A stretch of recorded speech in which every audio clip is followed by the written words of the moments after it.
A 10-year-old girl, standing alone in a grocery store aisle, no mother, no father. Just a dog and 3 years of silent pain. Now 3 boys surrounding her, laughing at her, mocking the death of her mother, to her face. And she said absolutely nothing, not because she had no words, but because she had already cried every tear she had. 3 years earlier, her mother heard children screaming inside a burning building.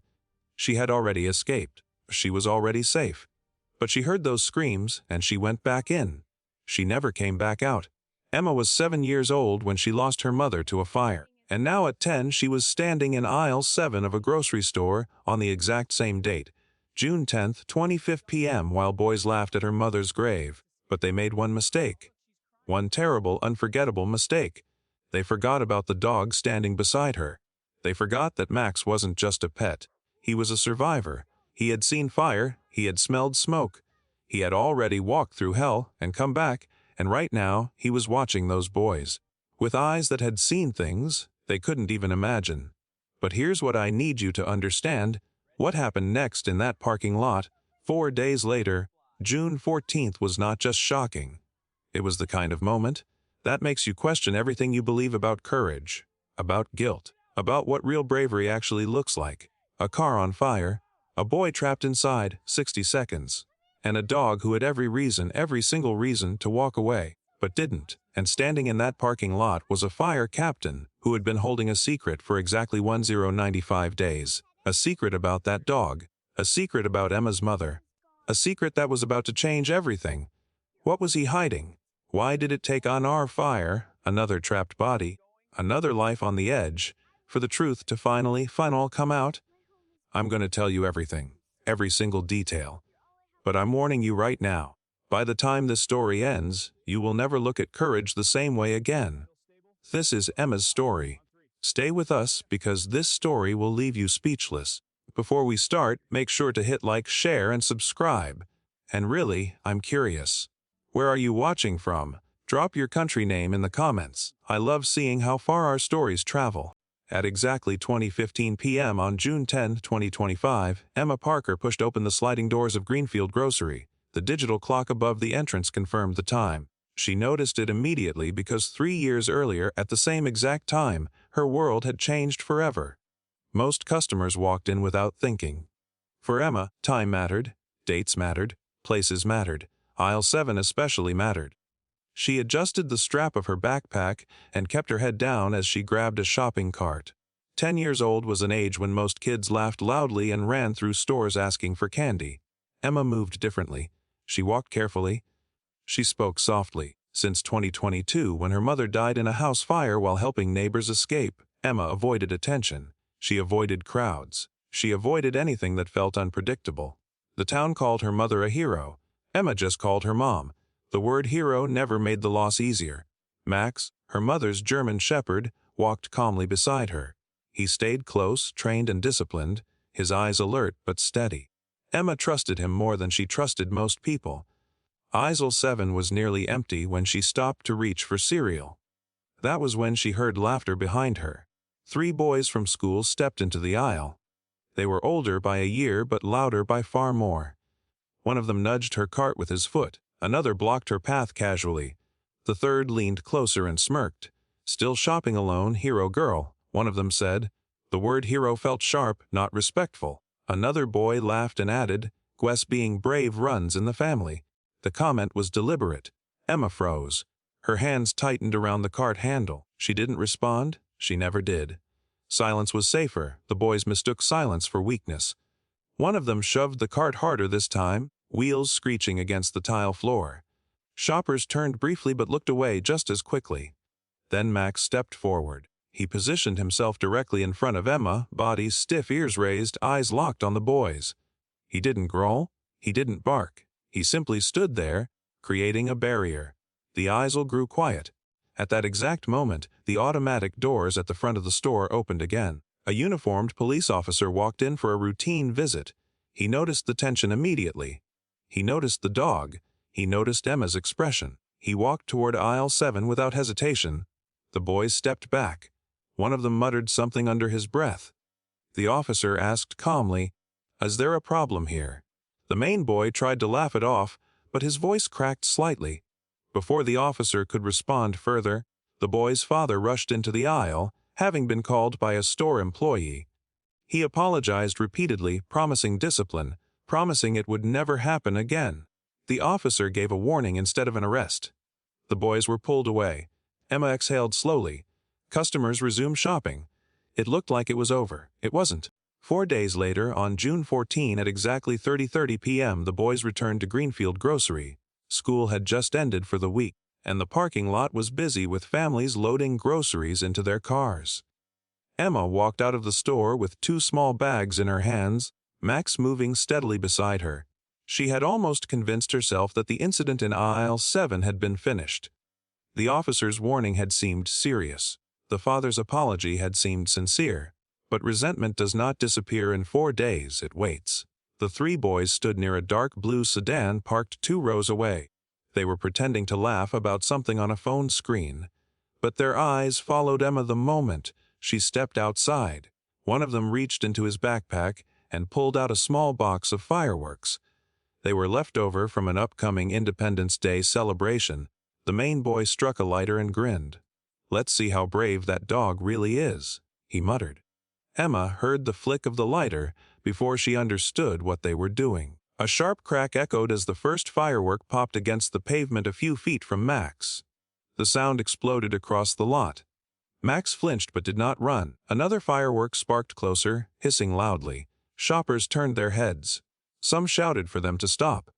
The boys laughed, enjoying the reaction. Emma's heart pounded. "Stop it," she yelled, her voice breaking. A third firework shot sideways instead of upward. It skipped across the asphalt and slid beneath a stack of flattened cardboard boxes sitting near the boys' car. For a second, nothing happened. Then a small orange flame appeared. The boys froze. The laughter stopped instantly. Wind carried the flame toward the dry edge of the cardboard. Within seconds, it caught. Smoke began to rise.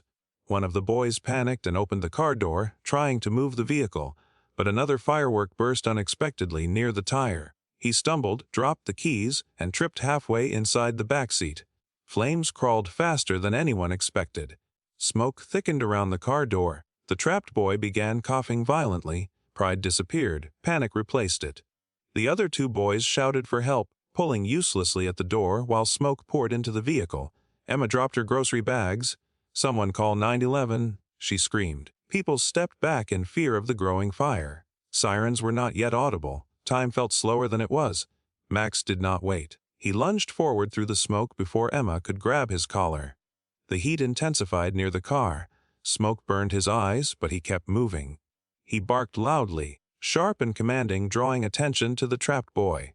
The boy inside was disoriented, coughing, barely able to see. Max jumped up, gripping the sleeve of the boy's hoodie with his teeth. He pulled backward with force. The fabric stretched. The boy struggled weakly, trying to crawl. Max repositioned, grabbed tighter, and pulled again. With a final jerk, the boy slid partially out of the vehicle. One of his friends regained his senses and helped drag him fully onto the pavement. Seconds later, the interior of the car ignited more aggressively. Flames shot upward, shattering a window. People screamed and backed away further. In the distance, sirens finally grew louder. But Max had already done what needed to be done. The dog they tried to scare had just saved their friend's life. Fire engines arrived within minutes, their sirens cutting through the chaos as firefighters moved quickly to contain the blaze. Thick smoke rolled upward while bystanders were pushed back for safety. The rescued boy lay on the pavement coughing violently, his face pale, his hands shaking. Paramedics rushed to his side, placing an oxygen mask over his mouth as his friends stood frozen nearby, their earlier arrogance completely gone. Emma knelt beside Max, holding his face gently to check for burns. His first smelled of smoke, but he remained alert, eyes focused on the scene as if still assessing danger. The fire was brought under control before it could spread to nearby vehicles, but the damage was already done. The sedan was nearly destroyed. As firefighters finished extinguishing the remaining flames, a tall man in a captain's uniform stepped forward, removing his helmet. His name badge read Captain Ryan Miller. He had been directing the operation calmly until his eyes landed on Max. He paused. His expression shifted from routine focus to disbelief. He stepped closer, studying the German shepherd carefully. "That dog," he said quietly to one of his crew members. "I know that dog." Emma looked up, confused but protective. Captain Miller approached slowly, crouching to Max's level. "Is his name Max?" he asked. Emma nodded cautiously. "He belonged to my mom," she replied. The captain inhaled slowly as recognition settled in. 3 years earlier, in 2022, he had responded to a devastating house fire on Oak Ridge Drive. It had been one of the worst calls of that winter. He remembered the smoke, the collapsing beams, the screaming neighbors. He also remembered a woman who refused to stay outside. Emma's mother had already escaped once. She had every chance to survive. But when she heard that 2 children were still trapped upstairs in a neighboring unit, she went back inside without hesitation. Captain Miller's voice grew steady but heavy as he spoke. "Your mother didn't just get trapped," he said. "She went back in to help others." Emma stared at him, the words sinking in slowly. She had been told her mother died in the fire, but the full story had never been explained in detail. Miller continued. "Max was there that night. He was barking nonstop.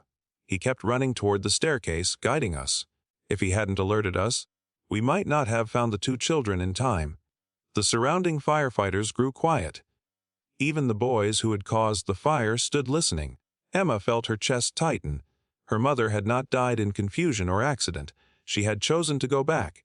She had chosen courage, and Max had been part of that rescue. The captain's tone carried no exaggeration, only fact. "Your mom was a hero," he said firmly. "And this dog helped save lives that night." The rescued boy, still seated on the curb with oxygen support, looked toward Max with a different expression now. The same dog he had tried to frighten had not only pulled him from a burning car, but had once helped firefighters save children from another fire. The weight of that realization settled over the parking lot. This was no longer just an accident caused by fireworks. It was a confrontation with legacy. The boys hadn't just teased a quiet girl. They had mocked the daughter of someone who gave her life for others. They hadn't just tried to scare a dog. They had disrespected an animal that had already proven bravery under real danger. Emma stood slowly, processing everything. Grief mixed with pride in a way she had never felt before. For 3 years she had carried loss. Now she carried truth. The flames from the destroyed car were fading, but something deeper had ignited: respect, awareness, consequence. And the story was no longer only about bullying. It was about courage that had existed long before Aisle 7.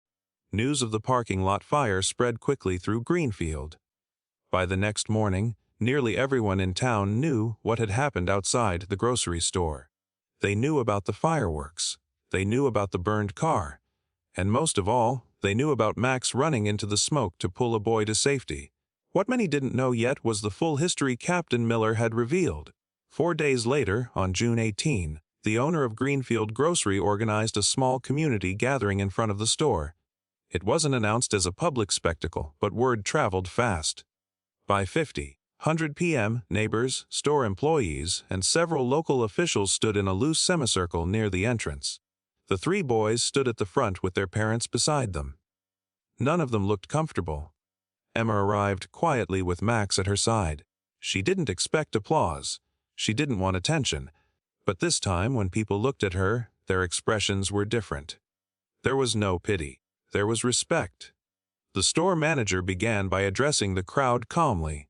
He explained that what happened in the parking lot could have ended much worse. He acknowledged the danger created by reckless behavior. Then he stepped aside and nodded toward the boys. The main boy swallowed hard before speaking. His voice was lower than usual, stripped of confidence. He admitted they had brought fireworks to scare Max. He admitted they hadn't thought about consequences. He admitted they were wrong. There was no laughter this time. The rescued boy, still recovering but standing steadily, took a small step forward. He looked directly at Emma before speaking. "Max saved my life," he said clearly. The statement carried weight because everyone knew it was true. His father stepped up next. His eyes were red, his posture humbled. He apologized publicly, not just for the fire but for the bullying in the store days earlier. He promised accountability at home. He thanked Max directly. Emma stood still throughout the statements. She didn't interrupt. She didn't demand anything. She simply listened. When someone asked if she wanted to say something, she shook her head gently. Her silence wasn't weakness. It was strength. The crowd understood that. Captain Miller spoke briefly as well. He shared the story of Emma's mother's final act again, this time for the entire town to hear. He explained how Max had helped guide firefighters during that rescue. A quiet realization spread across the group. The situation wasn't just about boys making bad choices. It was about misunderstanding a legacy they never took time to learn. As the gathering ended, neighbors approached Emma one by one.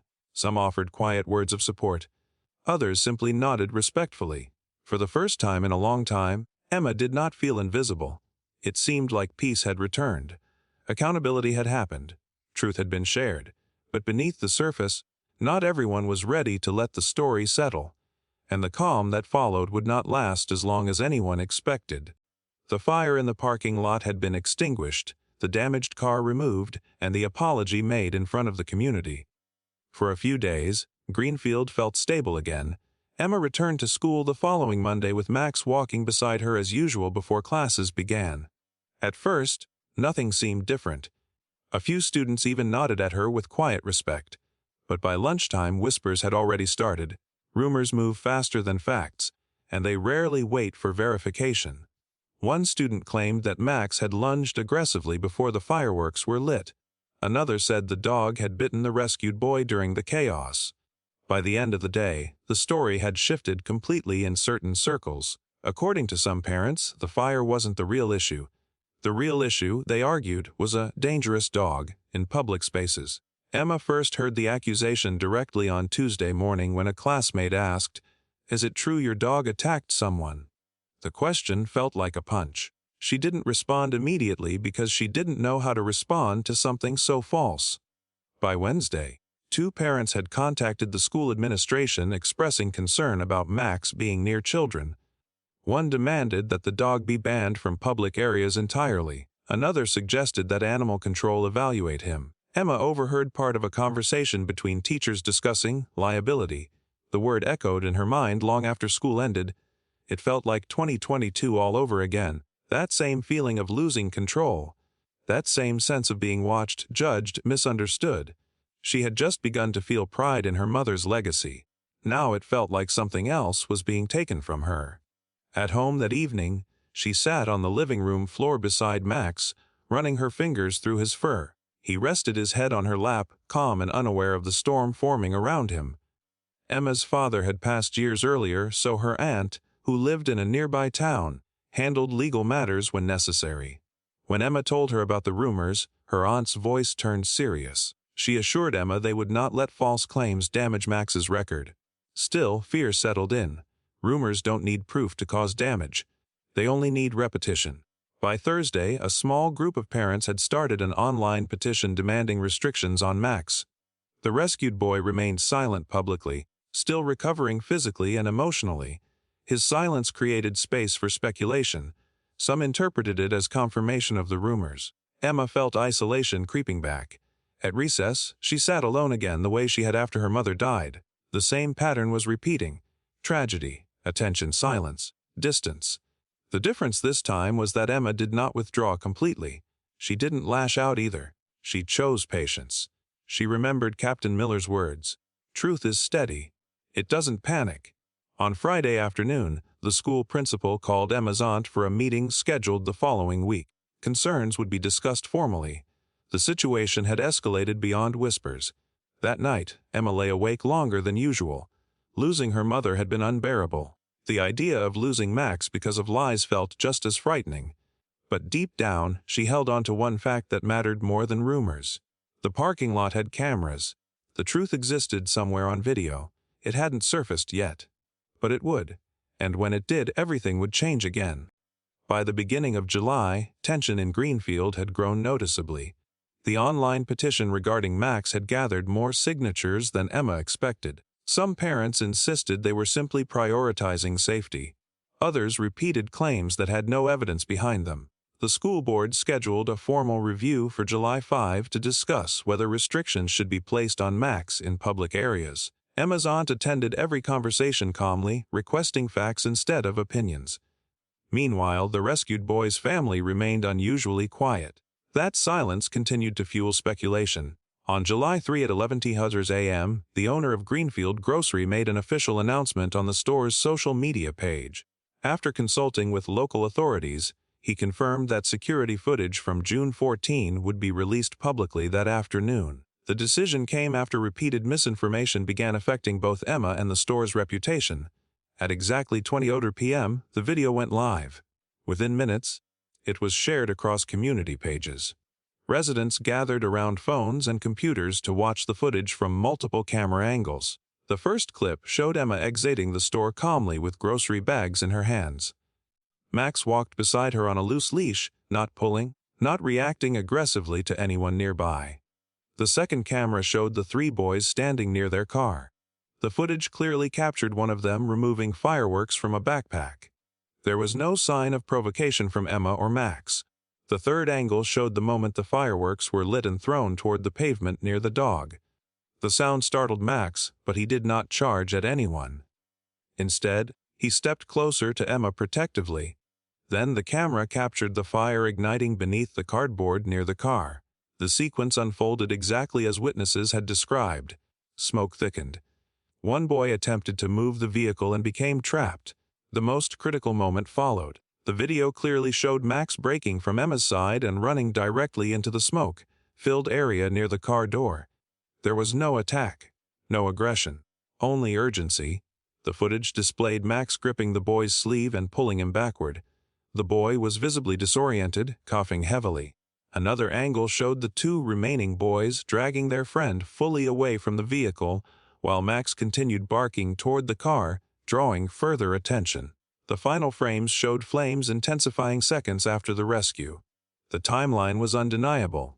The dog they had accused had prevented a tragedy. The community reaction shifted immediately. Comments under the video changed tone within hours. Apologies replaced accusations. Parents who had signed the petition began withdrawing support. By early evening, the petition organizer deleted the post entirely. That same night, the rescued boy's father issued a public statement acknowledging that earlier doubts about Max had been based on incomplete understanding. He thanked the store for releasing the footage. He admitted that fear had clouded judgment. On July 4, the school board canceled the formal review meeting. There would be no restrictions placed on Max. The principal issued a message affirming that decisions would always be evidence-based. Emma watched the video replay quietly at home. She didn't feel triumph, she felt relief. The truth had not needed exaggeration, it had only needed visibility. Captain Miller stopped by that evening briefly to check on them. He scratched Max behind the ears and said simply, "Facts speak louder than rumors." The tension that had hovered over Emma's life for weeks finally began to dissolve. But as fireworks prepared to light the sky for Independence Day, no one realized that the story was not fully finished.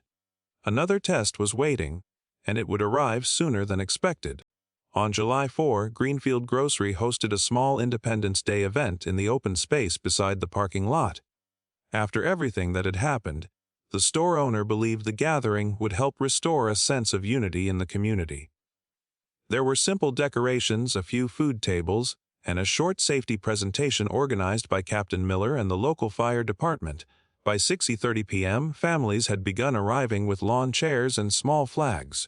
Children ran across the grass while adults talked in relaxed clusters. For the first time in weeks, Emma felt comfortable standing in that same parking lot again. Max stayed close to her leg, calm but attentive, occasionally glancing around at the crowd. The rescued boy attended the event with his parents. His breathing had improved significantly since the fire, though doctors had warned that smoke inhalation could cause lingering complications for several weeks. He walked slowly but steadily, greeting a few classmates who now treated him differently than before. There was less arrogance in his posture, more reflection in his expression. Around 7:10 p.m., Captain Miller finished a brief demonstration about fireworks safety and emergency response. The crowd applauded lightly. Conversations resumed. Nothing seemed out of place. Then, without warning, the rescued boy staggered backward near the refreshment table. At first, it looked like simple dizziness, but within seconds he collapsed to the ground. His mother screamed his name. Cups and plates fell from the table as people rushed backward in confusion. Someone shouted for space. The boy's chest moved irregularly. his breathing shallow and strained. Smoke complications from the earlier incident had not fully healed. The excitement, heat, and crowd likely triggered respiratory distress.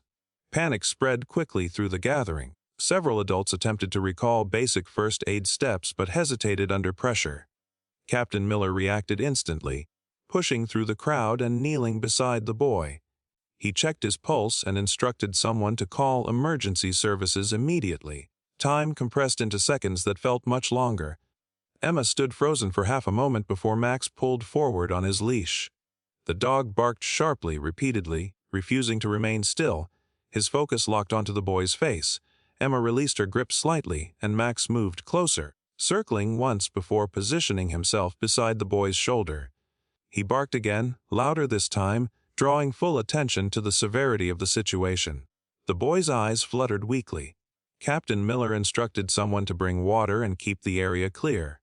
He monitored breathing carefully, encouraging the boy to stay conscious. "Stay with me," he repeated firmly. The crowd had fallen silent except for urgent whispers. Emma dropped to her knees nearby, her heart racing as memories of fire and chaos resurfaced. She remembered losing her mother suddenly. The possibility of another life slipping away in front of her felt unbearable. Max continued barking in controlled bursts, nudging the boy's arm gently with his nose between breaths. It was not frantic behavior. It was persistent stimulation. The sound of approaching sirens cut through the air once again, this time closer and faster. Paramedics arrived within minutes and took over immediate care, attaching oxygen and preparing transport. As they lifted the stretcher, Captain Miller exhaled slowly. The crowd remained stunned. Independence Day had been meant to symbolize safety and freedom. Instead, it had turned into another moment where seconds mattered. And once again, Max had refused to step away from someone in danger. The event was supposed to close a chapter. Instead, it opened another. The ambulance doors closed at 7:18 p.m., and the vehicle pulled away with sirens activated. Emma stood beside Captain Miller, her hands trembling slightly as she watched it disappear down the road. Max remained alert but quiet now, his earlier barking replaced with steady breathing as if he understood that the immediate danger had passed. The crowd slowly began dispersing, conversations subdued and serious. Fireworks scheduled for later that evening were quietly canceled. Celebration no longer felt appropriate. At the hospital, doctors worked quickly to stabilize the boy's breathing. Smoke inhalation from the June 14 fire had caused underlying inflammation in his lungs. The excitement, heat, and activity of the gathering had triggered acute respiratory distress. Oxygen levels had dropped dangerously low before emergency care began. Captain Miller and the boy's parents remained in the waiting area while medical staff assessed the situation. Emma and her aunt arrived shortly after, unsure whether they should stay or give space. They chose to wait quietly near the back of the room. An hour later, a physician stepped out to provide an update. The boy was stable, oxygen levels had improved. However, the doctor explained something that surprised everyone present. During the collapse, consistent external stimulation likely prevented the boy from losing full consciousness. The barking, physical nudging, and constant noise had helped maintain neurological responsiveness long enough for oxygen support to arrive. Captain Miller immediately thought of Max. The doctor clarified that while the paramedics' response was critical, early stimulation during respiratory distress can prevent severe brain injury in certain cases. Seconds without oxygen matter. The boy's father lowered his head, absorbing the information. "So the dog," he began quietly. The doctor nodded. The dog's presence and persistence were not insignificant. When the boy regained fuller awareness later that night, he asked one question clearly through the oxygen mask. "Is Max okay?" His mother reassured him that the dog was safe. Word spread quickly among hospital staff about the unusual circumstances. By morning, local news outlets had picked up the story. This time, there were no conflicting rumors. Medical confirmation had shifted perception completely. Max had not only saved the boy from a burning vehicle weeks earlier, but his actions during the collapse had contributed to preventing potentially permanent damage. 2 life-threatening situations. 2 interventions, same dog. Later that afternoon, Captain Miller arranged a brief visit outside the hospital entrance once doctors approved limited exposure. Emma stood beside Max as the boy, now seated in a wheelchair temporarily for monitoring, was brought outside for fresh air. When he saw the German shepherd, his expression changed from fatigue to gratitude. He reached forward carefully, placing his hand on Max's head. There was no fear in his touch, only respect. "He stayed," the boy said quietly. "He didn't leave." His father stood behind him, eyes filled with emotion he could no longer suppress. The small crowd gathered nearby, including hospital staff and a few reporters, remained silent out of genuine acknowledgement rather than spectacle. Max had crossed a line beyond personal loyalty. He was no longer just Emma's companion or a trained animal responding to instinct. He had demonstrated consistent protective behavior under pressure. Captain Miller later summarized it simply when asked by a reporter. "Heroes don't show up once," he said. "They show up again." By evening, social media posts across Greenfield reflected a unified tone. Doubt had disappeared entirely. Respect replaced it fully. Emma felt something shift internally as well. For years she had carried the memory of losing her mother. Now she carried the living proof that courage continues in different forms. Max lay calmly at her feet that night at home, unaware of titles or praise. But the town understood clearly. The dog who had once been questioned was now recognized. And the story that began with bullying had transformed into something far larger. Yet one final moment remained before everything could truly settle. 2 days after the collapse, the hospital room was quiet except for the steady rhythm of medical monitors tracking oxygen levels and heart rate. The rescued boy had improved significantly and was expected to make a full recovery with continued treatment and observation. Doctors had explained that his lungs were responding well, and the risk of long-term damage had decreased. Emma stood near the window, looking out at the parking lot below, while Max sat calmly beside her chair, his posture relaxed but attentive. Captain Miller had stepped out briefly to speak with hospital staff about follow-up procedures, leaving only the boy, his parents, Emma, and her aunt inside the room. The atmosphere was no longer chaotic like it had been during the emergency. Instead, it was heavy in a different way. The urgency had passed, but unresolved emotions remained. The boy's father had been unusually silent since the second rescue. He sat close to the hospital bed, watching his son carefully as if still reassuring himself that he was breathing steadily. After several long moments, he finally turned toward Emma. His posture had changed completely from the confident parent who once defended his child in aisle 7 at the grocery store. The assertiveness that once filled his voice was gone. He cleared his throat before speaking, choosing his words carefully. "There's something I need to say," he began quietly. Emma listened without interruption, her hands resting gently on Max's back. The father admitted that after the parking lot fire, he had struggled deeply with embarrassment. His son had nearly caused serious damage. Their family name had been mentioned publicly in connection with reckless behavior. Instead of addressing that shame directly and accepting responsibility immediately, he allowed fear to redirect blame elsewhere. When rumors began suggesting that Max might have been aggressive during the incident, he did not correct them immediately. In fact, he confirmed that he had repeated concerns in private conversations, framing the situation as uncertainty rather than clear falsehood. "I convinced myself I was protecting my son," he said, his voice tightening as he spoke. "But I was protecting my pride." The room remained silent after that admission. The boy stared down at the hospital blanket covering his legs, absorbing his father's words without looking up. The father continued, explaining that watching the released security footage had forced him to confront reality directly. The video showed no aggression from Max. It showed no attack. It showed only a rescue. Max had never harmed anyone. Max had only acted to save. Yet even after the footage cleared the dog publicly and the community began shifting its perspective, the father admitted that guilt remained unresolved within him. The collapse during the Independence Day event changed everything completely. Seeing his son struggle to breathe in front of a crowd, hearing the doctors explain how critical seconds without oxygen could have caused permanent damage, removed any remaining denial. "That dog saved my child twice," he said plainly, no longer avoiding the truth, "and I helped spread doubt about him." Emma felt a familiar ache in her chest as she listened, but it wasn't anger rising inside her. It was recognition of human weakness. She understood embarrassment because she had felt exposed when people whispered about her mother. She understood grief because she had lost someone important. She understood how fear can distort judgment and make people act defensively. Her aunt placed a steady hand on her shoulder, but allowed Emma to respond herself. Emma walked closer to the hospital bed and looked at the boy first, then at his father. "We'd all make mistakes," she said softly, her voice steady. "What matters is what we do after." The father's eyes filled with tears that he did not attempt to hide. He apologized directly, not only for allowing the rumors to spread, but also for failing to correct the bullying behavior that started everything weeks earlier.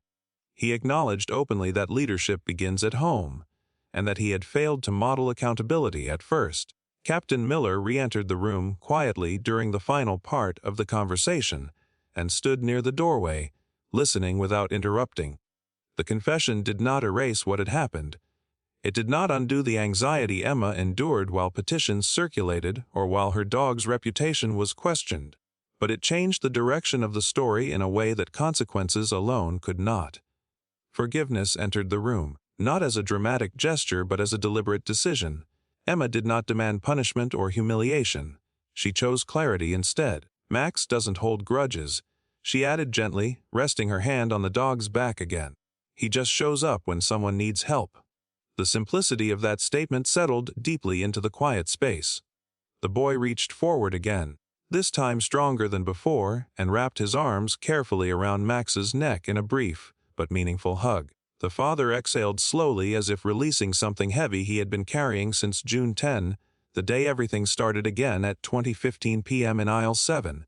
Forgiveness did not remove consequences. The fire in the parking lot was real. The rumors had caused real stress. The collapse had been life-threatening. But the confession stopped the cycle from continuing. It closed the space where resentment could have grown into something permanent.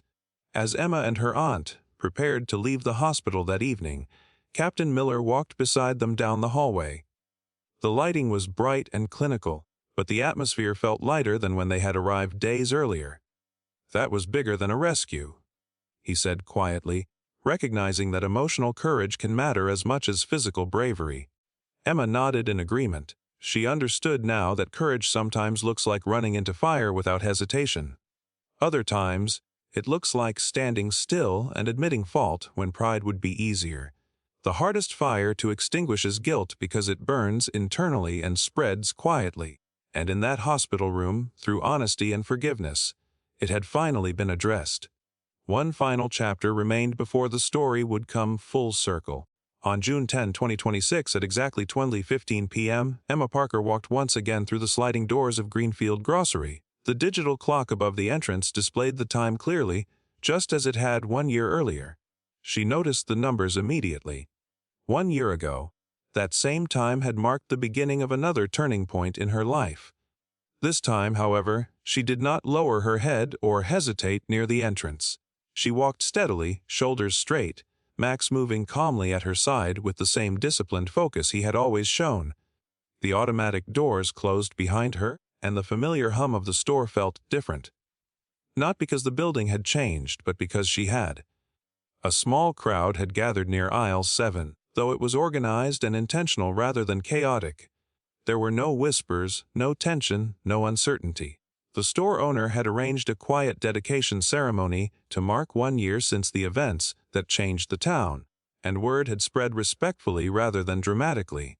Captain Ryan Miller stood near the cereal section speaking softly with a few firefighters in uniform. They were not there for emergency response. They were there in recognition. The rescued boy and his parents stood nearby as well, no longer divided by tension or defensiveness, but connected by shared history and accountability.